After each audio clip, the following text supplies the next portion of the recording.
দি thyroid centre. আসসালামু আলাইকুম। আমরা আজকে কথা বলছি একজন মায়ের সাথে।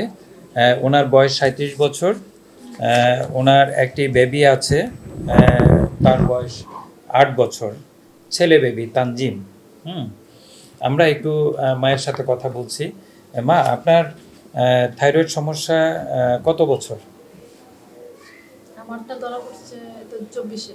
হ্যাঁ, 24 সাল থেকে উনি ওষুধ খাচ্ছেন এবং উনি খাচ্ছেন হলো থাইরক্সিন। আর ওনার একটি বেবি আছে, ডাউন বেবি, তার বয়স 8 বছর। আপনি কি আগে কখনো থাইরয়েড চেক করেছেন? না করিনি। হ্যাঁ, উনি যেহেতু থাইরয়েড চেক করেন নাই, এখন এই ডাউন বেবির কারণ আমরা বলতে পারছি না। কারণ আপনাদেরকে মনে রাখতে হবে যে জীবনের শুরুতেই, বিয়ের আগে এবং বাচ্চা নেওয়ার আগে অবশ্যই থাইরয়েড স্ক্রিনিং করা উচিত, এবং বাচ্চা কনসিভ করার পরে অবশ্যই থাইরয়েড স্ক্রিনিং করবেন আপনারা। এই জিনিসগুলো কিন্তু আমাদের অত্যন্ত জরুরি। এবং আজকে যে ডাউন বেবি, আমরা তারও থাইরয়েড চেক করব আজকে।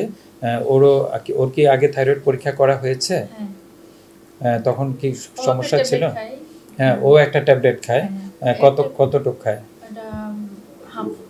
হ্যাঁ, আপনারা শুনলেন যে বেবিটাও কিন্তু থাইরক্সিন খাচ্ছে, এবং তারও হাইপোথাইরয়েড আছে।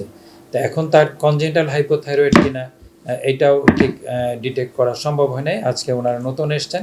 আমরা এটা কি জন্মগত থাইরয়েড সমস্যা হয়েছে, না তার অন্য কোনো কারণ ছিল? কারণ ট্রাইসোমি ডিজিজগুলো অ্যাসোসিয়েটেড থাকে হরমোনাল সমস্যার সাথে এবং নিউরোলজিক্যাল ডেভেলপমেন্টের সাথে। তাই আমরা অত্যন্ত গুরুত্বপূর্ণ তথ্য পাইলাম যে আমাদের বাচ্চাকে সুস্থ রাখার জন্য, আমাদের ভবিষ্যৎ বংশধরকে সুস্থ রাখার জন্য আমরা থাইরয়েড স্ক্রিনিং করব। ধন্যবাদ সবাইকে। আসসালামু আলাইকুম ওয়া রাহমাতুল্লাহি ওয়া বারাকাতুহু। সুস্থ থাকুক দেশের প্রতিটি মানুষ, ভালো থাকুক আমাদের প্রিয় বাংলাদেশ। মানবতার কল্যাণে সবার পাশে, সবার আগেই থাকবে দি থাইরয়েড সেন্টার, ইনশাআল্লাহ।